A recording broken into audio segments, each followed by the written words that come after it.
ಓಂ ಶಾಂತಿ ಆತ್ಮೀಯರೇ,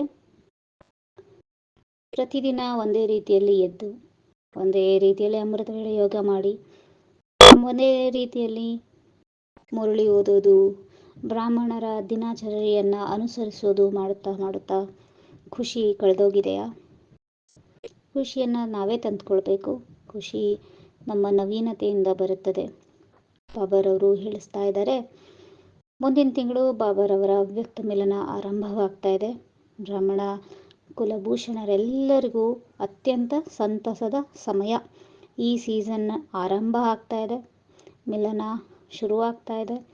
ಅನೇಕರು ನವೆಂಬರ್ ಮಿಲನಕ್ಕೆ ಕೂಡ ಹೊರಟಿದ್ದಾರೆ. ಹೋಗೋರಿಗೆ ಒಂಥರ ಖುಷಿಯಾದರೆ ಹೋಗದೇ ಇಲ್ಲದೆ ಇರೋರು ಏನು ಮಾಡಬೇಕು? ಇವಾಗಿಂದನೇ ಖುಷಿಯನ್ನು ಅನುಭವಿಸೋಣ. ನಾಳೆ ಬೆಳಗಿನಿಂದಲೇ ಅಮೃತ ವೇಳೆಯನ್ನು ಖುಷಿಯಿಂದ ಮಾಡೋಣ. ನಾವು ಮಧುಬನದಲ್ಲಿದ್ದಾಗ ಬೆಳಗ್ಗೆ ಅಮೃತ ವೇಳೆಗೆ ಎದ್ದೇಳ್ತೀವಿ, ಗುಡ್ ಮಾರ್ನಿಂಗ್ ಹೇಳ್ತೀವಿ ಬಾಬಾರವ್ರಿಗೆ. ಸ್ನಾನಕ್ಕೆ ಬಾತ್ರೂಮ್ ಸಿಕ್ತು ಅಂದಾಗ ಖುಷಿ, ಏಕೆಂದರೆ ಅಷ್ಟು ಜನದಲ್ಲಿ ನನಗೆ ಬಾತ್ರೂಮ್ ಟೈಮಿಗೆ ಸರಿಯಾಗಿ ಸಿಕ್ಕಿದೆ ಅಂತ ಹೇಳಿಬಿಟ್ಟು ತಯಾರಾಗಿ ಬಾಬಾ ರೂಮ್ಗೆ ಹೋದಾಗ ಒಳ್ಳೆ ಸೀಟ್ ಸಿಕ್ತು, ಬಾಬಾನ ಹತ್ತಿರದಲ್ಲಿ ಇರೋವಂಥ ಸೀಟ್ ಸಿಕ್ತು, ಅಲ್ಲೂ ಖುಷಿ.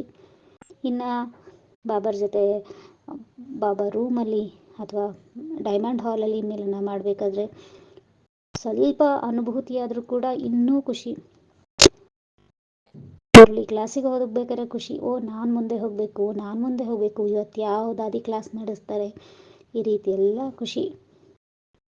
ಬೆಳಗಿನ ತಿಂಡಿ ತಿನ್ನಲಿಕ್ಕೆ ಖುಷಿ, ಮತ್ತೆ ಯಾವ ಕ್ಲಾಸ್ ಸಿಗುತ್ತೆ, ಮತ್ತೆ ಯಾವ ಮೆಡಿಟೇಷನ್ ಇದೆ, ಅದಾದ ನಂತರ ಮಧ್ಯಾಹ್ನದ ಭೋಜನ, ಮತ್ತೆ ಮಧ್ಯಾಹ್ನ ಕ್ಲಾಸ್ಗಳು, ಸಂಜೆ ಮೆಡಿಟೇಷನ್, ಸಂಜೆ ಊಟ, ಈ ರೀತಿ ಪ್ರತಿ ಕ್ಷಣವೂ ಖುಷಿ.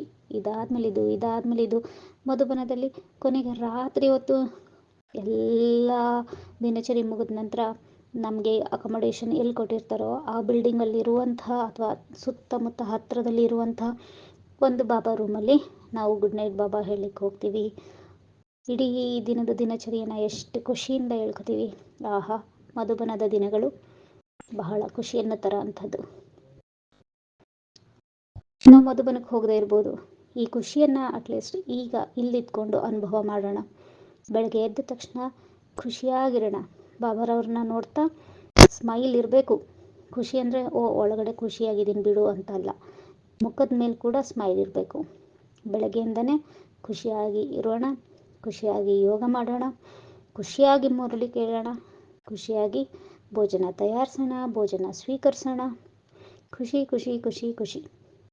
ಬಾಬಾರವರು ಅವ್ಯಕ್ತ ಮುರಳಿ 1977 ಡೇಟ್ ಬೇಕಾದ್ರೂ ಕೊಡ್ತೀನಿ, 11/5/77. ಇದರಲ್ಲಿ ಪ್ರತ್ಯೇಕವಾಗಿ ಹೇಳಿದ್ದಾರೆ,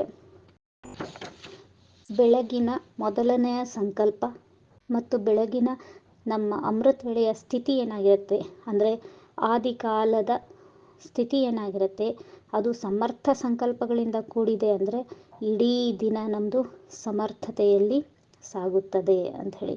ನಾವು ಯಾಕೆ ಖುಷಿಯನ್ನು ನಮ್ಮ ಸಮರ್ಥತೆಯನ್ನಾಗಿ ಮಾಡಿಕೊಂಡು ಇಡೀ ದಿನ ಸಮರ್ಥ ಜೀವನವನ್ನು ನಡೆಸಬಾರ್ದು. ಯಾವಾಗಲೂ ಭಗವಂತನನ್ನು ಖುಷಿಯಿಂದ ನೆನಪು ಮಾಡೋಣ. ಅದು ಬೇಕು, ಇವತ್ತು ಇದು ತಗೋಬೇಕು, ಅದು ತಗೋಬೇಕು, ಲೆಕ್ಕಾಚಾರವೂ ಬೇಡ, ಏನು ಬೇಡ, ಕೇವಲ ಖುಷಿಯಿಂದ ಇರೋಣ. ಬಾಬಾ ಬರ್ತಾ ಇದ್ದಾರೆ, ಬಾಬನಿಗೋಸ್ಕರ ಈ ರೀತಿಯ ಒಂದು ಪುರುಷಾರ್ಥವನ್ನು ಮಾಡೋಣ. ಬಾಬಾರವರ ಮೊದಲನೇ ಮಿಲನ ಶುರು ಆಗೋವರೆಗೂ ನಾಳೆಯಿಂದನೇ ನಾವೆಲ್ಲರೂ ಬೆಳಗ್ಗೆ ಎದ್ದ ತಕ್ಷಣ 10 ನಿಮಿಷ ಅಟ್ಲೀಸ್ಟ್ ಮುಖದಲ್ಲಿ ಸ್ಮೈಲ್ ಇರಲೇಬೇಕು. ನಾವು ಫೋಟೋ ನೋಡ್ಕೊತಾ ಅಥವಾ ಟ್ರಾನ್ಸ್ಲೇಟ್ ನೋಡ್ಕೊತ ಸ್ಮೈಲ್ ಕೊಡ್ತಿರೋ, ಅಥವಾ ಸ್ಮೃತಿಯಲ್ಲಿ ಬಾಬನ್ನ ನೆನಪು ಮಾಡಿಕೊಂಡು ಬಿಂದು ಬಾಬನ್ ನೋಡಿ ಸ್ಮೈಲ್ ಕೊಡ್ತಿರೋ, ಅಥವಾ ಸೂಕ್ಷ್ಮವತನದಲ್ಲಿ ಇದ್ಕೊಂಡು ಸುಮ್ಮನೆ ಸ್ಮೈಲ್ ಕೊಡ್ಕೊತ ನೋಡ್ತಾ ಇರ್ತಿರೋ, ಏಕೆಂದರೆ ಪ್ರೀತಿಯ ಬಾಬಾ ಅಲ್ವಾ, ನಿಮಗೆ ಬಿಟ್ಟಿದ್ದು. ಒಟ್ಟಲ್ಲಿ 10 ನಿಮಿಷ ಬೆಳಗ್ಗೆ, ಕಡಿಮೆ ಅಂದರೆ 10 ನಿಮಿಷ, ಇಲ್ಲ ಪೂರ ಯೋಗವನ್ನು ಸ್ಮೈಲ್ ಕೊಡ್ಕೊಂಡೇ ಬೇಕಾದ್ರೂ ಮಾಡ್ಬೋದು. ಈ ಸ್ಮೈಲ್ ದೇವತೆಗಳ ಲಕ್ಷಣ, ಹಸನ್ಮುಖತೆ ನಮ್ಮ ಲಕ್ಷಣ ಆಗಿದೆ. ಆದಿಕಾಲದಿಂದ ಅಂದರೆ ಅಮೃತ ವೇಳೆಯಿಂದನೇ ಸ್ಮೈಲನ್ನು ಡೌನ್ಲೋಡ್ ಮಾಡ್ಕೊಂಡ್ಬಿಡೋಣ ಮುಖದ ಮೇಲೆ. ಏನಂತೀರಿ? ಓಂ ಶಾಂತಿ. ಬಾಬಾ ಮಿಲನಕ್ಕೆ ಈ ಒಂದು ತಯಾರಿ ನಮ್ಮ ಕಡೆಯಿಂದ. ಓಂ ಶಾಂತಿ.